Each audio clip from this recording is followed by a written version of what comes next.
A very good morning, everyone. Welcome to StudyIQ English. Welcome to today's Hindu news analysis. I am Soumya, and together, like each day, we shall analyze important UPSC relevant articles from the Hindu newspaper, the New Delhi edition, and today is 3rd October 2025. I am apologetic for the delay, for the 15 minutes delay in beginning the session. Due to some technical glitches, the session was a little delayed today, and I apologize for the same to everyone.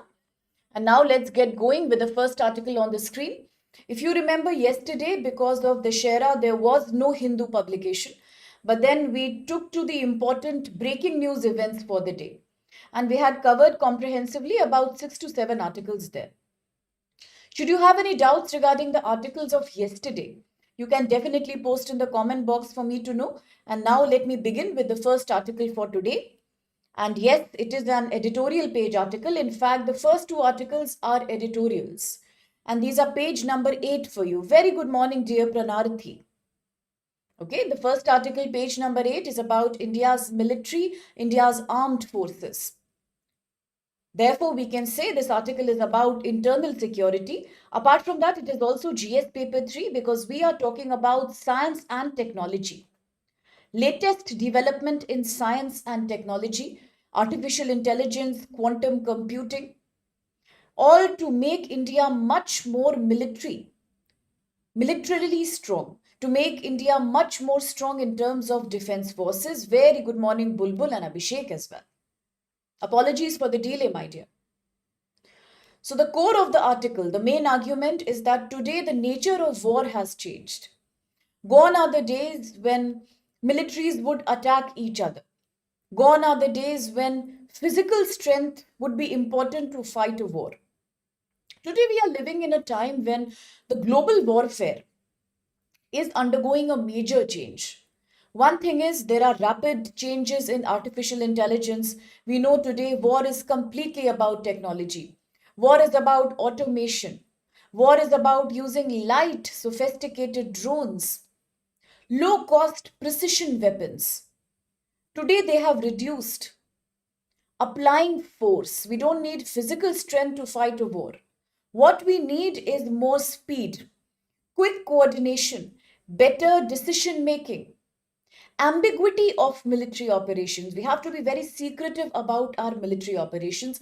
Now, recently, when Operation Sindoor was conducted after Pakistan's Pahalgam terror attack, we saw how Indian Army was busy intercepting the drones that were coming in Rajasthan, all the way up to the NCR, Madhya Pradesh. The reason was to combat drones that were carrying weapons, drones that were carrying drugs. So, drone is the latest warfare technique. Today, there is a new demand, and this demand is about theater fire. The new word that we will learn from this article is theater fire. Theater fire. Theater is the word you must have heard before. Theater is cinema, entertainment. Today we are using it in military. Theater fire and theater level warfare. What are these two new concepts? I will teach you. Very good morning, dear. Okay, it's a code name NNNN. Okay, and very good morning, Anuj.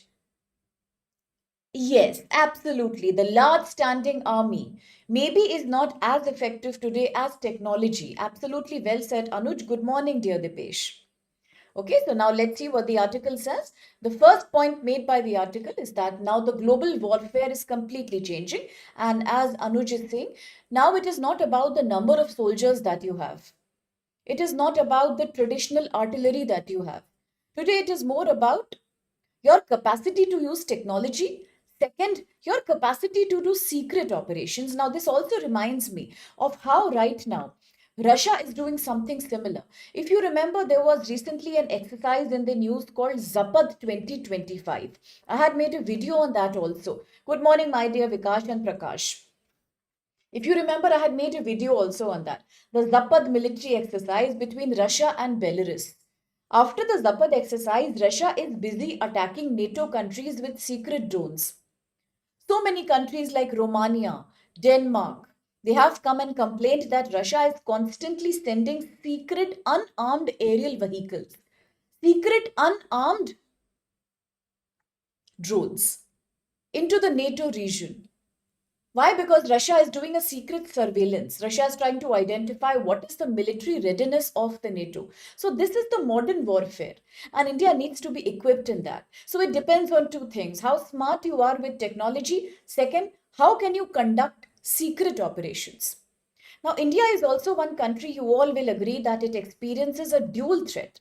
Not only do we feel extreme threat in the northeast, plus the eastern Indian region from, we experience that from China. And if you talk about the West, then we all know from the West we experience a similar amount of threat from Pakistan.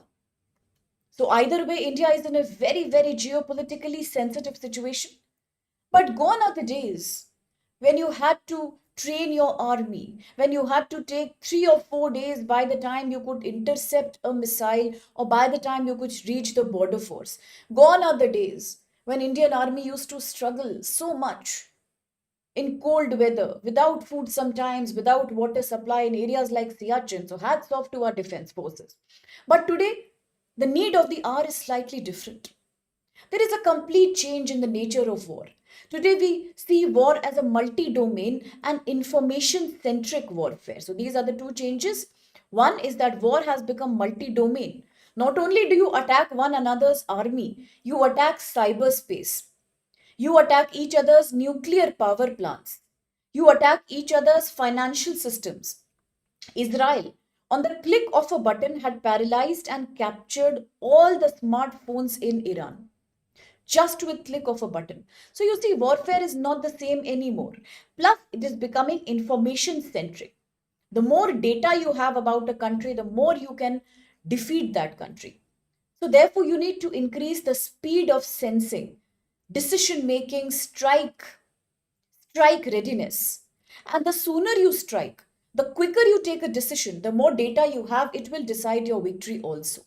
Cyber activities are the key of modern warfare. So today, it is not like only defense will take care of the war. Apart from defense, we need engineers who can create smart artificial systems. Today, the Indian government is taking help from so many startups who are working towards AI, cloud computing, and machine learning to make for them sophisticated weapons. That's the need of the hour. Now, we also need today latest light drones. Because drone is not only to fight a war or to protect yourself. We know from Pakistan, drug smuggling is happening in Punjab and Rajasthan. And that is also a danger to India's youth.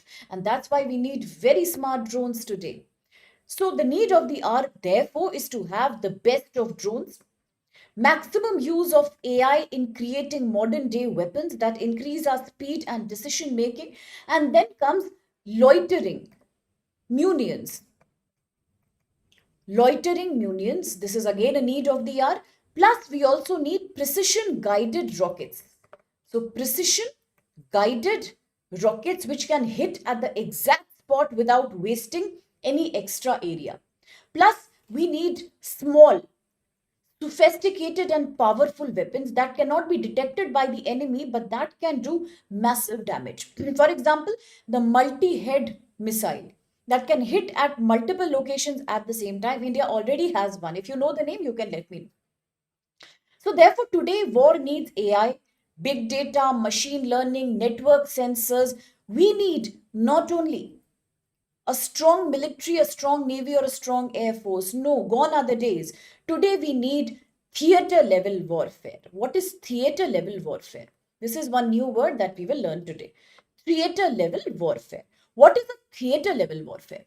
Theater level warfare means when in your country, the air force, the navy, the military, the cyber defense personnel, and the space department come together. When all these integrate together to defend a country from cyber warfare, space warfare, nuclear warfare, that's what you call theater level warfare. It is about integration between different wings, different segments of the defense force. That's the need of the hour. And these people then together can use theater fire. What is a theater fire? Long range precision firepower, missiles, rocket, artillery that are designed to strike the enemy's large area, enemy's theater. Enemy's entire range of operations. Theater means large geographical area. That's the need of modern day warfare. So, is India doing something in this regard? Let's see. But before that, quickly, very good morning, Gautami, Subrat, Abhishek. Thank you so much. That's so kind of you, Dipesh. I'm so happy to see you, my dear, as well. Yes, absolutely, Abhishek. Yes, in command, Dipesh. Yes. Everybody has to come together now. Okay, so air, navy, space, cyber, all of them will together wage the war. They will together be responsible for your own defense. Okay, yes, that's very important here. So we need more coordination, and this is called theater level warfare, the need of the modern day. Together, they can now create theater fire, destroying geographical area to huge kilometers of the enemy country's territory. That's the need of the hour. So, as I said, is India doing something in this regard? Let's see quickly. So, India today recently had the Combined Commanders Conference in September 2025. It was the Combined Commander Conference. The purpose of the conference was to create a new theme, the year of reforms. The year of reforms, transformation for a better future. This was the theme of the combined commander conference that took place recently, in which very many people from different defense departments had participated. They were talking about how today India needs to move away from service based defense. For example, earlier somebody who's working in the Air Force was highly specialized in Air Force operations. Somebody from Navy was very specialized in marine defense operations. Today, that's not the need of the hour. Today, we need a special class of officers and soldiers who can handle multiple departments together, who can take care of joint experience. They have a cross service posting. For few years, you work in the defense of Air Force. Few years, you have marine training. Few years, you have the military training. Plus, you are also equipped with AI big data. You are also prepared with cyber security training. You also have an awareness about space and nuclear technology. We need these kind of people. Absolutely. We need the quality of weapons, as you are saying, Anuj. Apart from quality of weapons, we also need multi talented and multi trained officers. That's the need today. Therefore, under the combined Commander Conference of September 2025, the same message was repeated that let us have postings that are across different services for young, new officers in defense. This will create a combined theater command technology. Now, India recently had also procured the MQ-9B Sea and Sky Guardian. Sea and Sky Guardian. This new range of weapon, MQ-9B, RPAS. This is for to be used in the tri-service operations. This will be used for precision striking, but not only for the Air Force, but also it can be used by the Navy. So we need such modern weapons that can be used by all three wings of the defense forces together. At the same time, you all know that India has been enhancing its import of the Rafale M from France.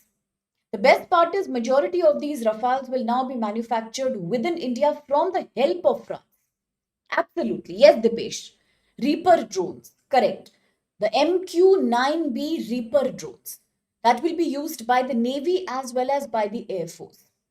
That's the kind of futuristic weapon we are talking about. Similarly, if you talk about the Rafale M, now the Rafale M will not only be used by the Air Forces, but also it will improve Navy's strike and fleet capacity in defense. So once again, it will be used by both. Then we can say India also acquired the Rudra and the Bhairav. Have you heard about them? If not, then they are quite important for GS Paper 3, self-defense. Rudra and Bhairav. These are modular integrated battle groups. Modular integrated battle groups. Integrated battle groups. Rudra and Bhairav. Once again, this talks of India's own defense capacity improving day by day. And then apart from that, DRDO, the Defense Research Defense Organization, has recently also created quasi-ballistic missile trials. These trials, if They are adopted to daily use. They will also improve India's theater fire capacity to attack large area of enemy's territory. There have been certain limitations that India's defense force has experienced in the past. One, in India's services, officers, soldiers are organized, they are trained, they are socialized very, very separately. As I said, the defense forces are completely split between navy, air, and land, ground.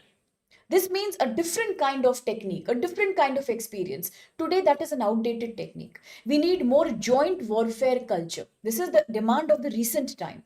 We need more professional military education. That's very important. The modern professional military education needs to train people across various services. Cross service experience is important, and those who have a cross service experience should be rewarded. Their promotions should be taken care of by the government. That's very important. Similarly, our procurement policies also have to be quite mature. In the past, we were often importing only from countries with whom we had good relationships. For example, Russia was a great defense partner. But we never thought of importing any such system from South Korea, Japan, China. So we had limited markets, we had limited exporters from whom we would buy defense material. But today we understand that the nature of the world has changed. India is now trying to make friends across various countries. Even if we are not the best of friends, but we still are trying to create so many trade relationships. We are diversifying our export market. So today is the time we need to diversify defense procurement also. Also, we need to encourage more private companies, more startups who can share technology of AI, ICT, big data with our defense forces. So, together, the best brains can work and create the smartest ever technology. Today, as we are creating more weapons, the demand is to create weapons which match the global AI and the global data standards. We need to upgrade the existing ones. At the same time, too much import dependence is also not good. What if India only tries to import defense material from foreign countries? Today we are taking Rafale from France, but the good thing is many of the parts, majority of the parts of these Rafale planes will be manufactured by factories within India. Of course, we are taking help from France, but we will do it on self-sufficiency basis. So this is the need of the hour. So if you need to improve your theater capacity, there are two things about theater we learned. One, theater warfare is when all Navy, Air Force, military, cyber, space, they come together, and that's your new defense force. That's one thing. Together, they will build the theater fire capacity to attack many, many areas of enemy's territory together with precision, immediately in real time. And this is the only solution that we have. Multi domain war games. Regularly, they need to be held. Military exercises at a domestic level with friendly countries like Japan, US, Australia. We need that kind of an improvement. Then we also need, as I said, to create soldiers and officers who have cross service training. And therefore, together we can achieve self sufficiency as well and the power to carry on theater level warfare as well. That's the pitch of this article here. Okay, absolutely, Rajat. That's a valid statement. Let's have a look at the question quickly. With reference to India's evolving military reforms and theater level capacities, look at the following statements. One, the Pralay missile. Okay, the Pralay missile in India, which underwent trials in 2025, is a part of India's effort to build theater fire capacity for deep precision warfare or deep precision strikes. Second, integrated battle groups like Rudra and Bhairav are the modular combat formations designed for rapid deployment of combined arms. And three, the Joint Doctrine of Indian Armed Forces 2022 provides the latest framework for jointness and integration among the three services, that's Air Force, Military, and Navy. A small hint I want to give everyone here because I have not spoken about it earlier. The Joint Doctrine of Indian Armed Forces was conducted in 2017, not in 2022. Therefore, the third statement here cannot be correct. It cannot be correct. Would you want to think again on that note, my dear? But still, I would say very well answered because All of you who have answered know that first and the second statement are correct. And that's the beauty, and that's very well done. Absolutely well answered there. I am discounting the third statement because there is a very minor mistake there. Anybody can miss that. Plus, we have not studied that. It wasn't in 2022. Would anybody want to give the fresh answer? Absolutely. Dipesh, Rajat, Abhishek, Vikash, Pranjal. Yes, the answer is then A. The first is correct. The Pralay missile was indeed made by the India, and the purpose was to create more capacity of theater warfare, theater fire capacity. So, from this article, all I request, my dear aspirants, is to learn these two words: theater fire capacity and theater level warfare. We will repeat this soon in some other article. Very important because you can get a question on this in the prelims or in the mains. It's the latest concept. And Pralay missile is an example of that. So well answered. And second is also correct because Rudra and Bhairav, as they were created by India, yes, they are modular, integrated combat groups. So that's also correct. So A will be the valid answer. If anybody has any doubt, please feel free to ask. If anybody is getting stuck in a question, it's absolutely fine. We can repeat that also. Well done. Second article, same editorial, page number 8, changing the frame. India must use better forecast to prepare for natural calamities.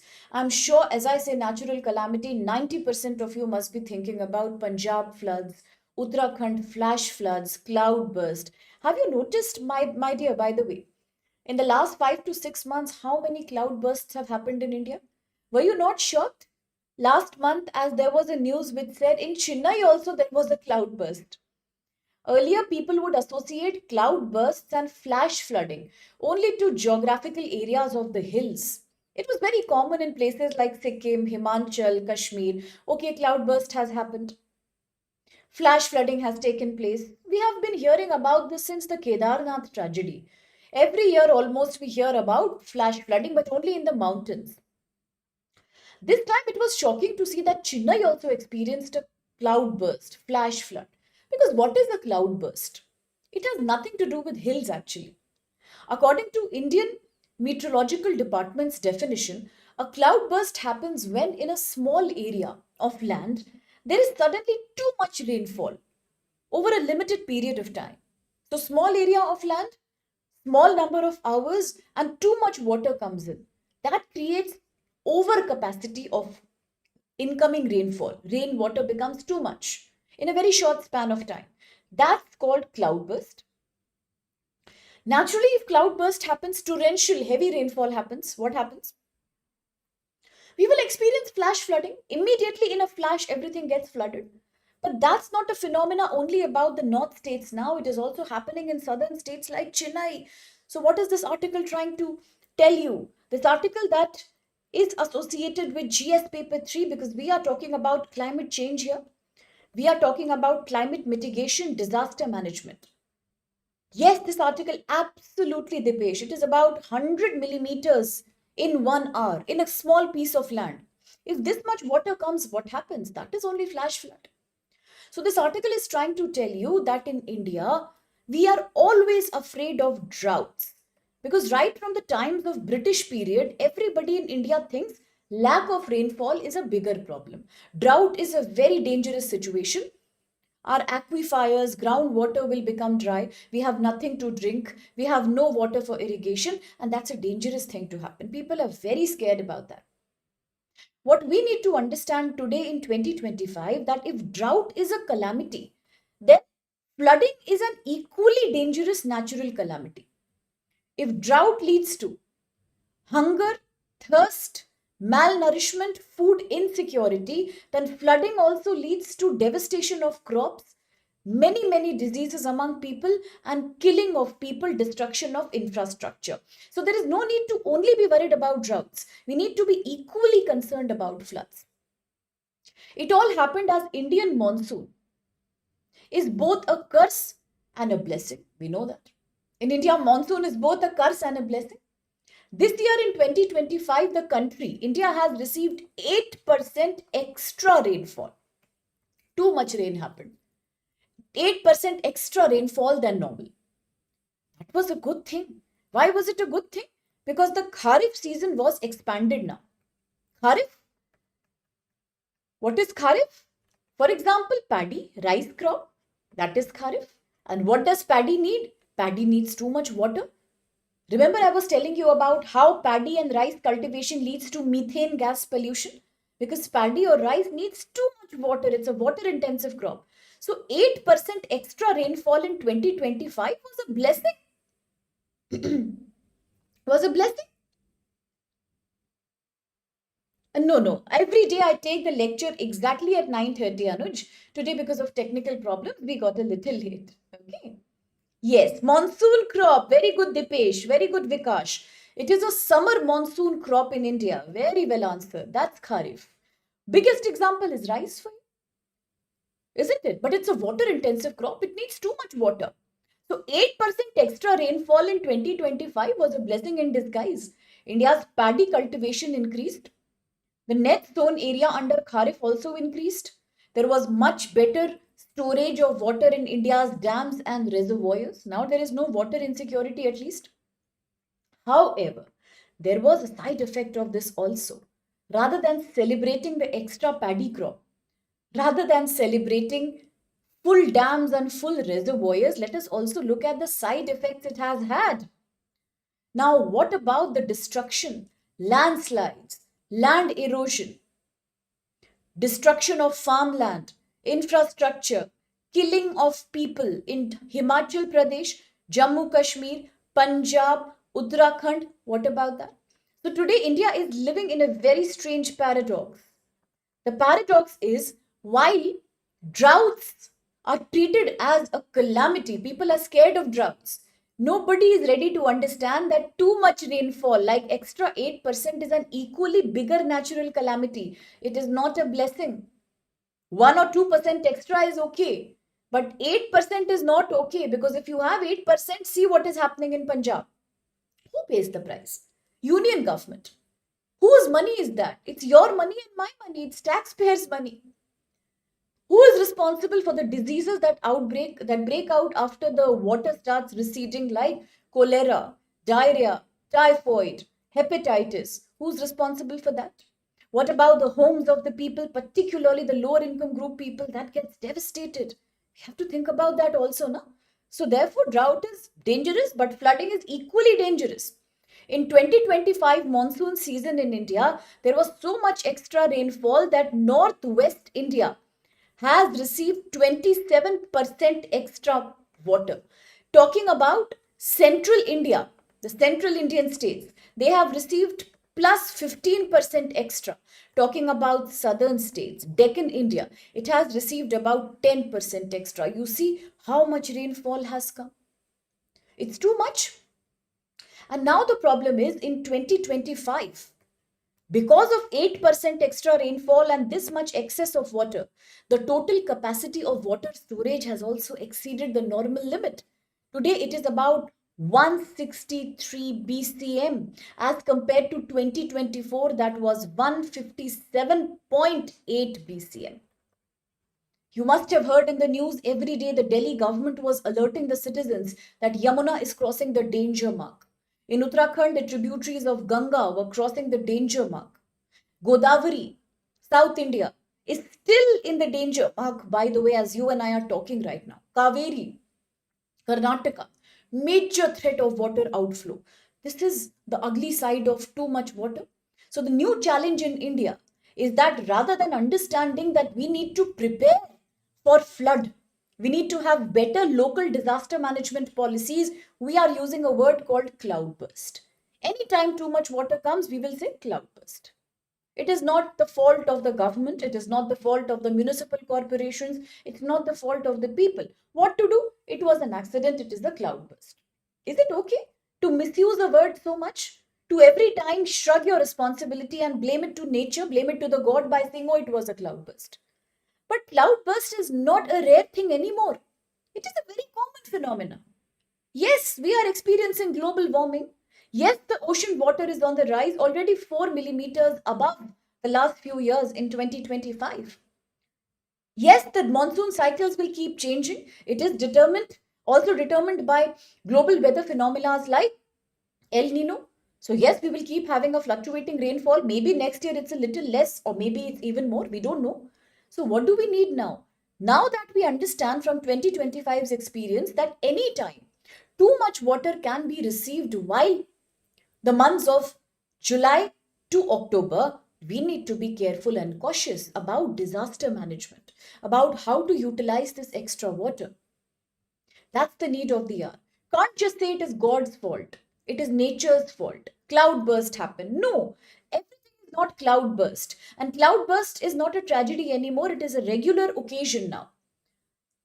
People don't even know when to use the cloudburst. Even the officers, even the department of the meteorology misuses the cloudburst word so much. Sometimes everything is not cloudburst. We can have more than normal rainfall.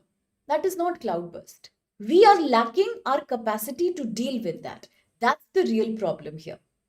Okay, so what is the problem right now? Major problem. The major problem is Indian Meteorological Department doesn't really have the accurate data to measure above the normal rainfall patterns. Rainfall in India is always celebrated. In India, it is about our emotion also. Remember in childhood, rainy day, school holiday. For farmers, it is a blessing. It's a party time. So many people believe that monsoon is all about beauty and greenery. But today it has become a threat also, right? So we need many more proper forecast systems by the IMD. Rather than celebrating, we should act upon it. We should act upon the warnings given by the meteorological department. Flood can be as bad as a drought. That's what the article says. If droughts are dangerous, so can be floods. Let's not underestimate the capacity of flooding at all. Ask the people who are suffering in the states which are experiencing that. So we need to reframe our policy because climate change is creating variable rainfall pattern. It's common to have extra or extreme rainfall or cloudburst like events. So for surplus rains, they should be treated as a disaster. Excess rainfall can cause infrastructure and ecosystem damage. So, is there a solution? Yes, there are many solutions here. One solution is immediate evacuation. When we know that flood can happen every year, too much rainfall can happen any year, then evacuation of the people, evacuation of the slums who are living near the water bodies needs to be done before the monsoon season arrives. Second, we need to make stronger embankments in the rivers. So stronger embankments need to be created near the river bodies, whichever are flood prone. Then we need to also expand floodplain zoning. So expand your floodplain zoning, very important. In urban India, we need to create better urban storm water drainage systems. Urban storm water drainage is equally important so that the water doesn't flood your city. Then immediately refuse any company, any government body to do construction over wetlands. If you encroach your wetlands with construction during rainy season, it will cause urban flooding problem. Nothing can change that. At the same time, we also need to understand that disaster management forces need to be more active at the local, district and village level. We need to be prepared for excess rainfall from the month of May until the month of November. These 5 to 6 months will keep creating a haywork. So the more prepared we are, the better it is for us. Okay, that's what the article is saying. Very good morning, Ramu. Glad to see you. Yes, lack of dredging of water bodies. Correct. Due to urbanization is a major reason. Yes, Vikash, absolutely. Yesterday there was a revival in the monsoon. Yes, Krishan. Thank you so much, Kishan. That's so kind of you, my dear. I'm so happy to hear that. You're most welcome. And yes, Pranjal. One example was jute also in Maharashtra as a kharif crop. Thank you for your comment there, my dear. Now, quickly the question. It was an easy article. I think you will find the question easy. With reference to India's monsoon rainfall and disaster preparation, look at the following statements. 1. In 2025, India received extra 8% rainfall, more than a long period average of 87 centimeters. 2. While drought forecasts in India are usually treated as urgent, Excessive rainfall is often treated as good. Nobody sees it as a disaster. And three, the term cloudburst in meteorology refers to any episode, any case of heavy rainfall that is causing a flood. So, which of these statements do you think are correct? Very well answered, Rajat. Anybody else would want to answer? Yes, Dipesh. Yes, Vikash. Yes, Kishan. Yes, Pranjal. Ramu. Absolutely correct. Okay. Are you sure the third statement is correct? Does it look correct? The third statement is saying the term cloudburst refers to any instance of heavy rainfall which causes flood. That's not true. As per the definition of the meteorological department, cloudburst is a phenomena that has an official measurement. For example, if an area receives more than 100 of rainfall in a short period of time, that is known as cloudburst. Any episode of heavy rainfall is not cloudburst. It's not cloudburst. So therefore, first is correct. Yes, India received 8% extra. Second is also correct. In India, people take drought as a problem, but they treat flooding as a good thing. They feel that, okay, the more monsoon, the better it is for us. But now that has changed. Things are changing. So A will be the valid answer. Really well done. Rajat, Pranjal, Dipesh, Ramu, Vikash, and Akhtar. Very well done, dear. Now the next article quickly. Okay, I won't take much of your time because we started late today. So let me quickly do this article with you. So we are talking about another place, another domain, another technology in which China is leading the world. I hope you already know by now that China in the world is the leading supplier of rare earth materials, REMs, rare earth materials. Certain such materials which are responsible for making solar batteries, electronic vehicle batteries, smartphone batteries. And China is a leading supplier of that. China dominates the global chains across the world. Apart from that, there are many other domains in which China is the boss. This article says there is another area in which China is leading everyone, and that is about green hydrogen. Today, China has invested so much. Today, China has put so much manpower in it that China is leading the world when it comes to producing green hydrogen. And green hydrogen is the future energy. It is the renewable source of energy that will help this world in making a transition towards zero carbon. Now, look at a country like India.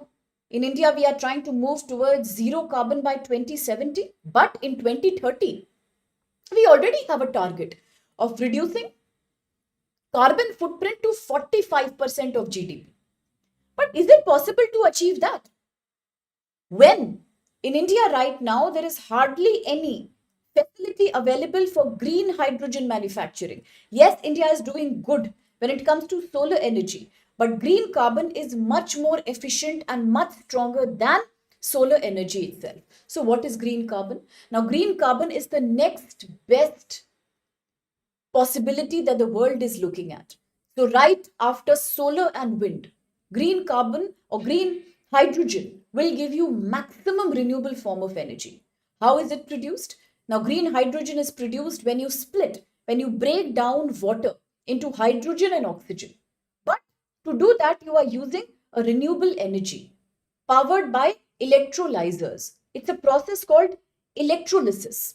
You don't need any polluting energy. You don't need any coal, petrol, diesel there. You just split the hydrogen, you just split water into hydrogen and oxygen in such a way that you use a process called electrolysis. That is a clean process. It doesn't have any carbon footprint. And electrolyzers, once they are able to break down water into hydrogen and oxygen, it can be a great way of using in the PV modules, just like you use in the case of solar cell manufacturing. China has already captured this market of PV module manufacturing. It is dominating the world supply chain when it comes to green hydrogen. Once again, China will be the ruler of the world because it is the energy of the future. So today, if you talk about the whole world, then total hydrogen production in 2024 was 36.5 million tons. By China. China is the largest producer. 36.5 million tons of green hydrogen being made by China. Can you imagine? And China also produced 50% of the global output. 50% of the global output is being done alone by China. 85% of global supply chain of alkaline electrolyzer capacity also belongs to China. So yes, China will be the boss when it comes to the new clean energy.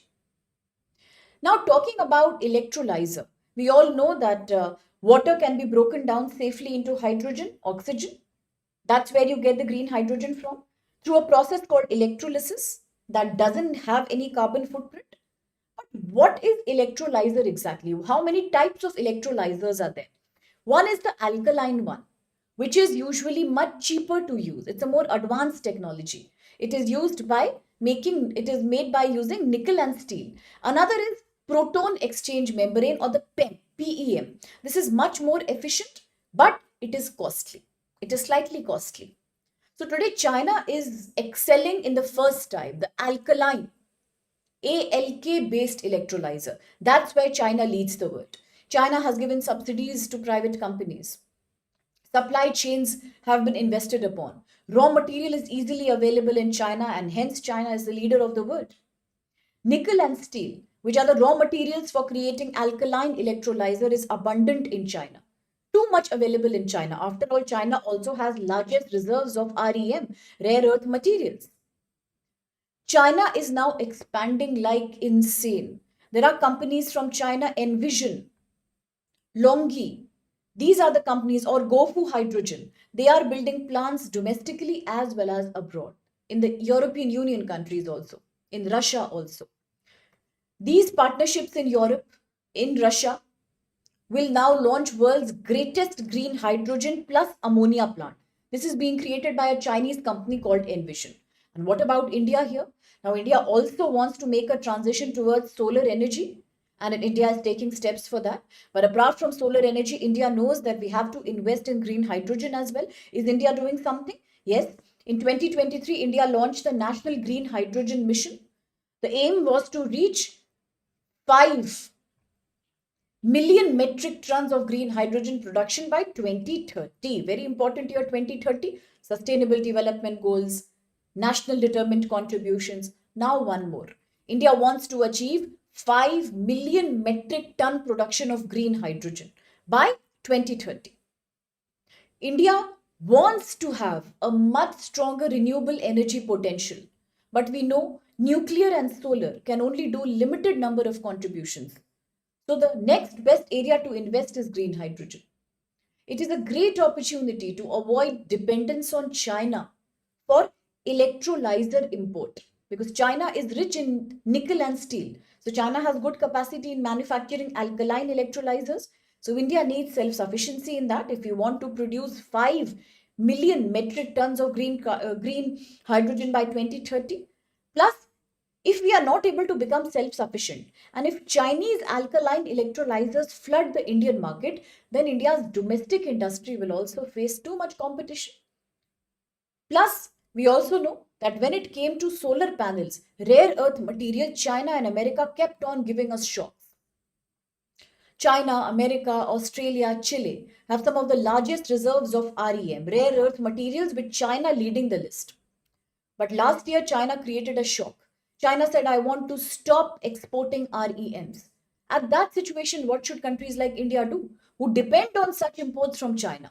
So we cannot in future depend on China for green hydrogen alkalizers. We need self-independence in that. We need to invest more in research, development, innovation when it comes to creating electrolyzers, not only alkaline, but also the PEM electrolyzers. Plus, local manufacturing, production linked incentive schemes are very important. Supply chains for critical materials like platinum, iridium, titanium, very important.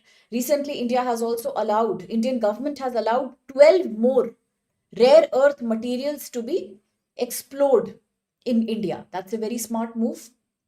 Then, critical energy mission is already underway in India. Last but not the least, we can also have collaborations with like minded countries like EU nations, US, Japan, Australia to share the latest technology for mining and producing more technologies into REM and green carbon sector, green hydrogen sector. Very good morning, Navneet. Okay, so for vocabulary, I would prefer Hindu. Okay, Anurag. And then, if you really want to work upon vocabulary, what I would also suggest is that you could follow magazines like Yojana is very good. Economic Political Weekly again is a brilliant magazine. Now, the articles of EPW are slightly in a more technical language, but you can read one page a day if you get time. Or, for example, you can set up a target like I will read one article per week. That's a very good way of improving vocabulary, communication, because these articles not only give you too much awareness of current affairs, they are written in a very, very standard language. So that's a good thing. Yes, Ramu.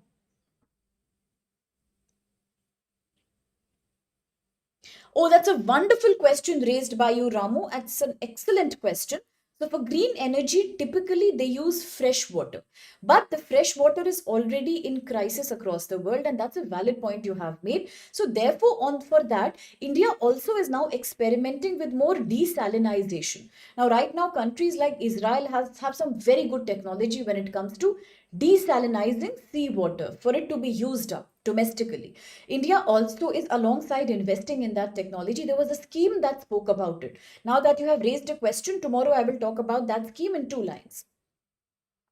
India is also setting up now commercial desalinization plants. So we can reclaim seawater to improve water supply. But that's a very good question. Indeed, all these are water intensive technologies. Now, only if we understand that to create solar panels, artificial chip fabrication, how much water is needed, then we will be shocked. And that is why green energy is always a paradox. People say when you move to electronic vehicles, environment will become clean. But nobody thinks that to make the battery of those electronic vehicles, how much cobalt, nickel, substances like bromide, chromium, and titanium, how much of that is used and how polluting it is to mine these materials. Look at Africa, okay, the Zambia Katanga area, the Democratic Republic of Congo. Look at DRC. Look at Indian mines. Oh, it is extremely polluting, plus it leads to child labor as well. So there is a very ugly side to green energy. That's very ugly, and that's a very interesting topic also. Thank you, Ramu, for that. Yes, the Kabul initiative, Vikash. Definitely, that's a good one. Yes, absolutely, Dipesh. Green energy always comes at the cost of some environmental degradation. So, ultimately, if you really talk about a solution, then that is minimalism. Minimize the usage. That's the only sustainable solution because a complete transition to green energy will necessarily not give you a better climate or environment. That's for sure. Good question. Now, consider the following statements regarding green hydrogen and electrolyzer technology. One, China controls over 80% of global manufacturing capacity of alkaline electrolyzer. Two, PEM electrolyzers are more efficient under fluctuating renewable energy loads, but they depend too much on critical minerals like iridium and platinum that are expensive. And three, electrolyzer cost in China has been falling due to supply chain maturity and state subsidy, making them cheaper than those in Europe. That's also valid because that's the reason why China is now setting up plants to manufacture electrolyzers in Europe and Russia also. China dominates the area. So, therefore, which is the right answer here? Too much confusion. Some say it's B, some say it's C. What could be the answer? It is causing too much confusion. What could be the answer? Absolutely. The answer here will be B then. Because all the points look valid here, right? Don't they? All the points look valid. Any confusions? If yes, we can talk about it later. Let me quickly finish the articles. Next article, digital economy. How to safeguard India's digital economy. Okay, we'll look into the confusion. The confusion is it B or is it C? Okay, I'll become neutral now. We'll see what's the answer later. How to safeguard India's digital economy? Yes, India is now transitioning towards the digital economy, not just within the country, but also across various countries like South Asian countries. India has been expanding its UPI, Unified Payment Interface. Made in India infrastructural banking systems are becoming very common now. Majority of people are taking up to digital transactions, online banking, online insurance, which is a good thing, yes, because we are now becoming paperless, more digital. But at the same time, digital economy has some very big problems associated with it, like cyber crimes, fake electronic datas, mentally harassing people, lack of data privacy, at the same time also catfishing. So these are the ugly effects of a digital economy. Yes, India is rapidly becoming transformed. We have easy affordable internet. Smartphones are a common thing to have. Mobile data are becoming faster. Digital banking is being used by the young and the old people alike, the rural and the village populations alike. E-commerce has taken majority of retail traffic from offline stores. We have the UPI, the fintech adoption, tax payment, tax processing, everything is being done online. That is a very good sign of a maturing economy. But at the same time, we are also becoming more vulnerable to cyber frauds. Cyber frauds will, yes, very good. Mule accounts, well said. Cyber frauds are not only targeting individuals, but they are actually targeting the capacity itself of digital economy. Why will people trust in digital platforms when they know that they are prone to so much cyber frauds? And unfortunately, cyber frauds are not just about taking your money. I do a cyber fraud, I take your money. I do a cyber fraud, I hack your mobile phone or your computer. It's not about that. It is also about how sophisticated crimes are becoming. People who are doing these crimes are smarter than those who are creating the technology. Because today you create a technology, tomorrow somebody comes and hacks it for you. Apart from the same thing, such people who are doing cyber crimes are also targeting the vulnerable populations, like the poor, like the people above 60 years, who find it difficult in the first place to transition to the digital economy. They don't have much awareness about the safeguards. It shows a lack of trust, psychological pressure that people have when they use electronic transactions. How does it lead to psychological exploitation? Now, generally, elderly people, rural people, people who are looking for jobs, people who have limited financial security are the ones who become victims of such cyber crimes.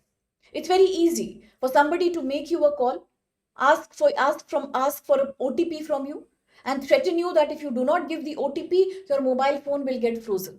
Your bank accounts will get frozen. Now, a lot of people do not have awareness. They don't bother to authenticate it. They don't know how to differentiate between a fake SMS and a real message. Awareness is quite limited there. It's easy for these people to give the OTP and then suddenly all the bank money is taken away. Their mobile phone is also hijacked and they fall victim to scams. Now, recently there was another very shocking scam, the scam of online arrest. People would say that we are calling from the police department, customs department, and there you have done some crime and now you will have to be under online arrest. Imagine people are sitting in front of the computers or the mobile phones for 2 3 days because they feel they have done a crime and they are under arrest. Imagine the kind of psychological warfare is happening on the innocent people. Catfishing is common, OTP fraud, UPI fraud, remote access. By taking an OTP, they can have an access on your phone. You think you are using it, but they are using it for you. Identity theft, loan frauds, digital arrest, as I said. These are very, very common. Criminals are behaving like the police persons, customs, government agencies, and they are forcing you to follow them. Large scale transfers. Now, what is the usual pattern of these crimes? One, immediate huge money will be transferred.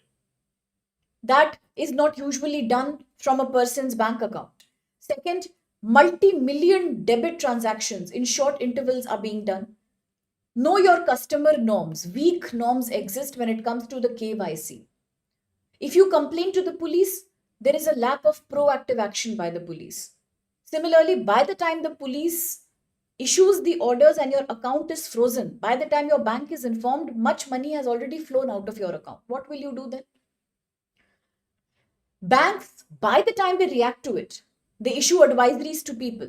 They are unable to monitor any time an unusual transaction is happening. Ideally, the banks should be very prepared. They should have a separate department. Every time from an account holder's account, an unusual or suspicious transaction happens, they should immediately take the action, but they don't take that on time. They fail to coordinate. They are always overworked and understaffed. Second, cyber police doesn't have the technology who can capture the criminals in real time. There is a bureaucratic government delay apart from that. Victims also do not report sometimes. They are shy. They are ashamed of reporting, especially the elderly people. They feel they will be victim blamed for that. They will be shamed for that. Now, what is happening? People who experience these crimes are not getting any justice. Neither does money come back, nor does the trust come back. They will never trust the online platforms again. And identity theft has also become common. People are impersonating other people's PAN, Aadhaar, and bank details. It's very common to take over remotely somebody else's mobile phone or laptop. So, can we do something to stop it?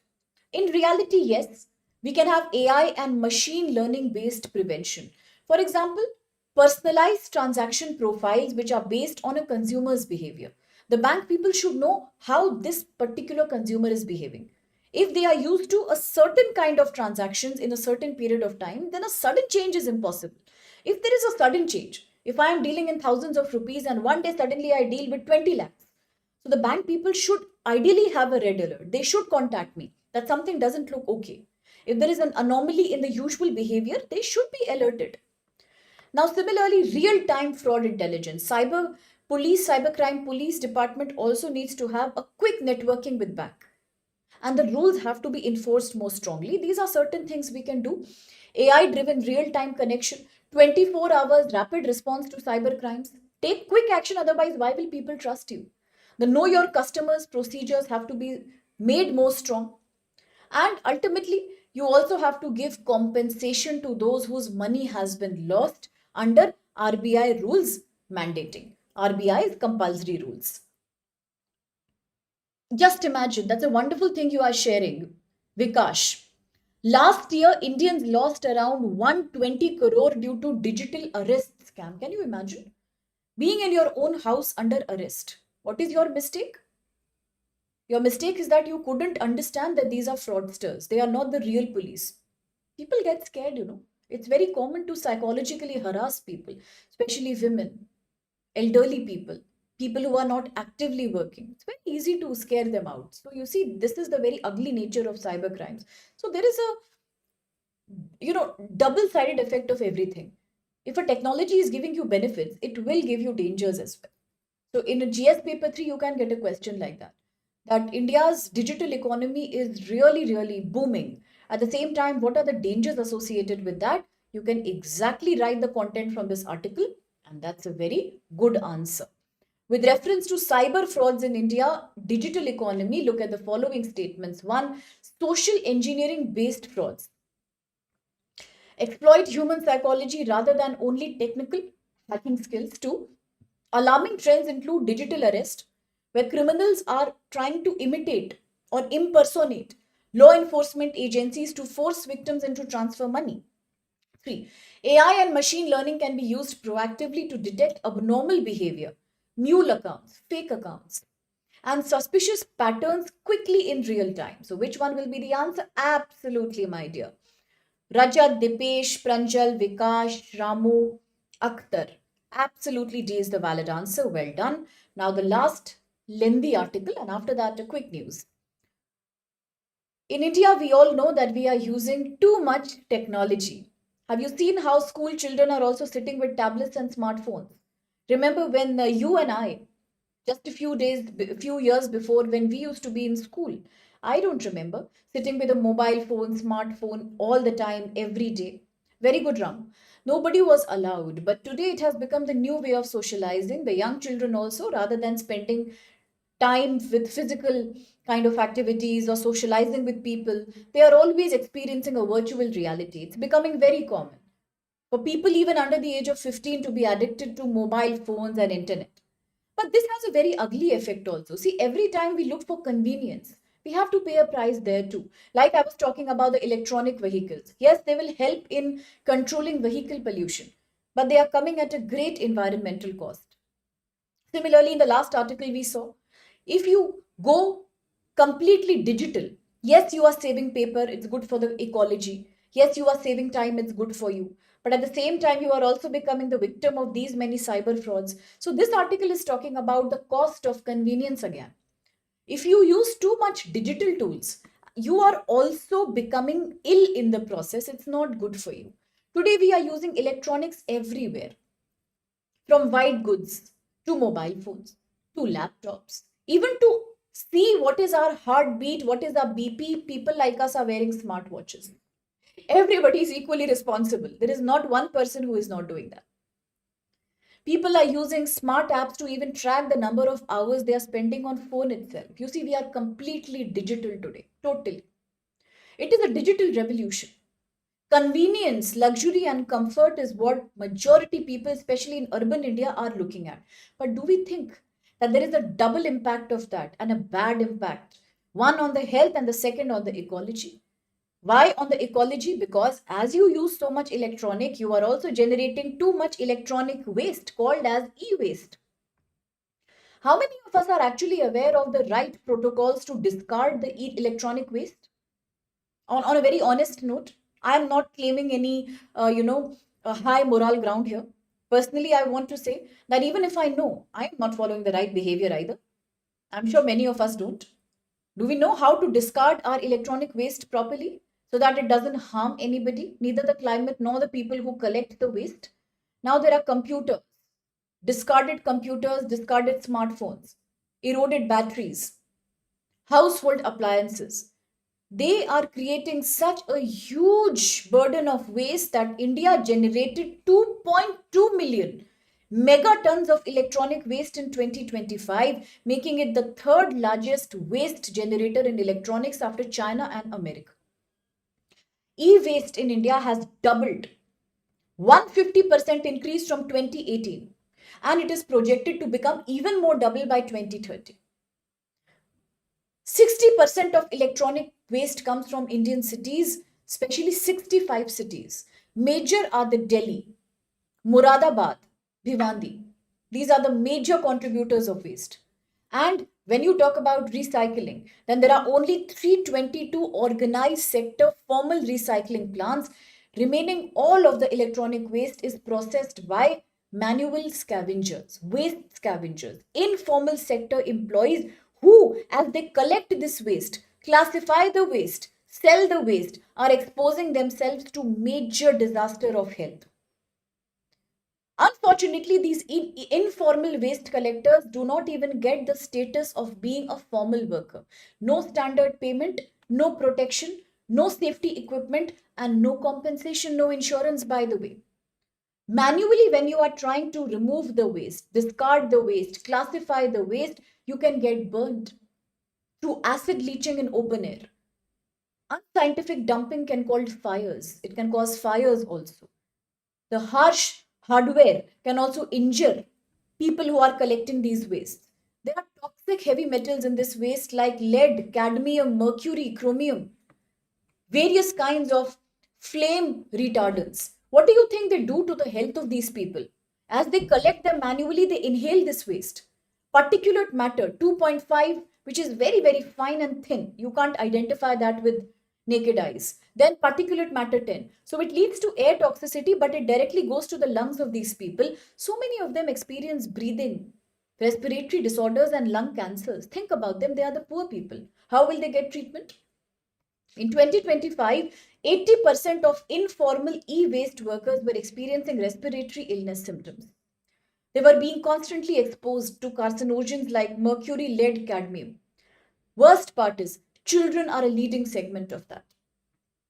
Direct exposure, burn, eye diseases, skin, dermatitis infections. All these also top the list. In the long run, it can lead to oxidative stress, DNA damage in the body. Can you imagine how it impacts their lifespan and the kind of disabilities it can cause them, including blindness? Okay, and it leads to a complete alteration of your immune system, making you more susceptible to other diseases in the long run. Children are also very, very vulnerable because these are the children of informal sector employees, that too waste collectors. They anyway do not have proper nutrition, proper schooling. They do not have access to supplements and vaccines. Imagine how must they be suffering through when they collect this kind of a dumped waste. In India, we do have a protocol, the Electronic Waste Management Rules 2022. We have them, which has given the blame of too much electronic waste to the producer itself, not to the consumer. This is called EPR, Extended Producer Responsibility. The same thing applies to solid waste management and plastic waste management rules 2016 also.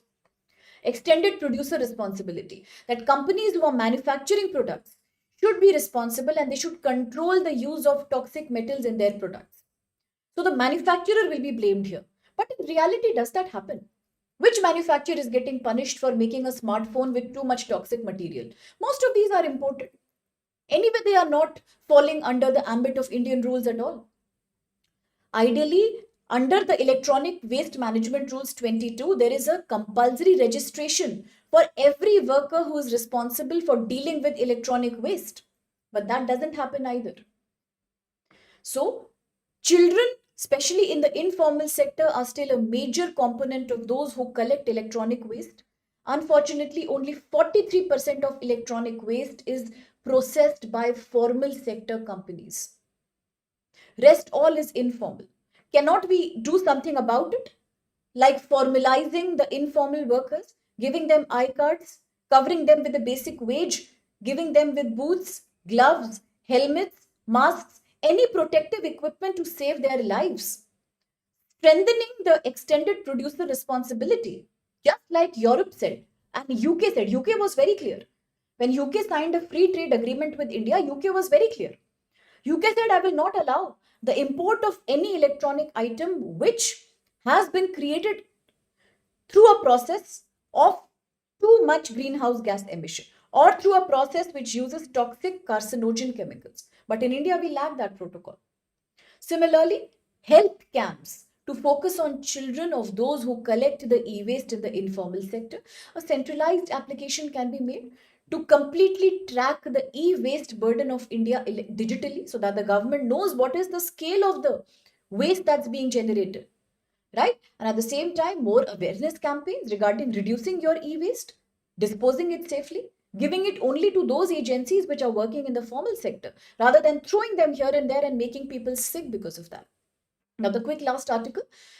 India has clearly said, India's defense minister, Mr. Rajnath Singh, has warned that if Pakistan tries to pass or intrude into the disputed territory called Sir Creek, the narrow stretch of Sir Creek, then India will not stay quiet. This time, India will not tolerate any aggression like Pakistan had done during the Pahalgam attack. So, in news is the Sir Creek, a very important region.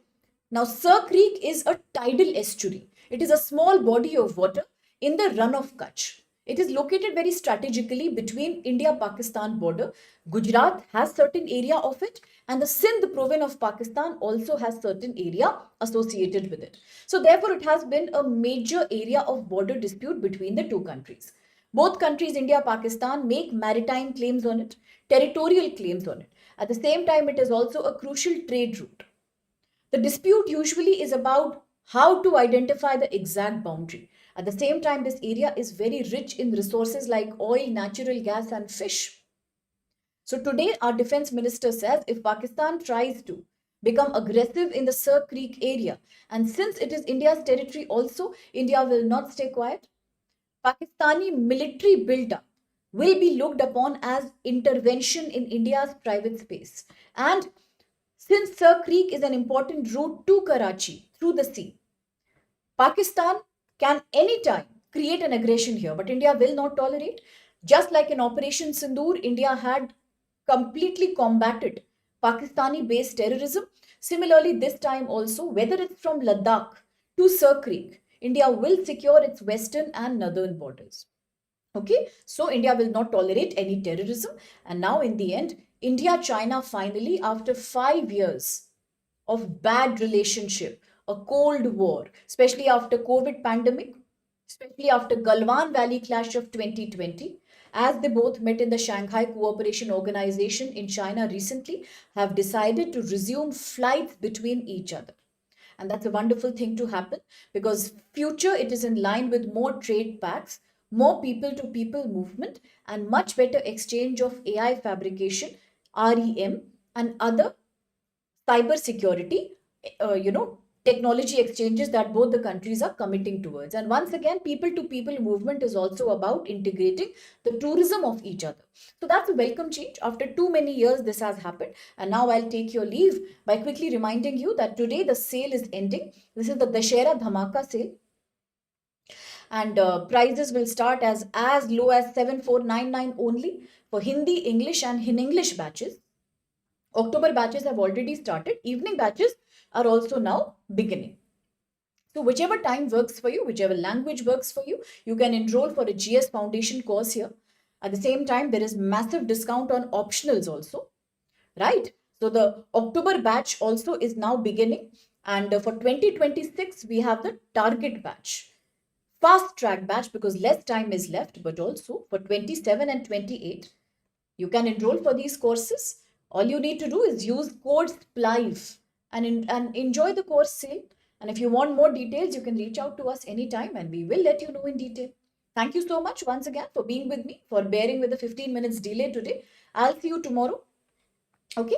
And one promise, because who asked that very interesting question about water desalinization? Let me see which plan India is engaging with.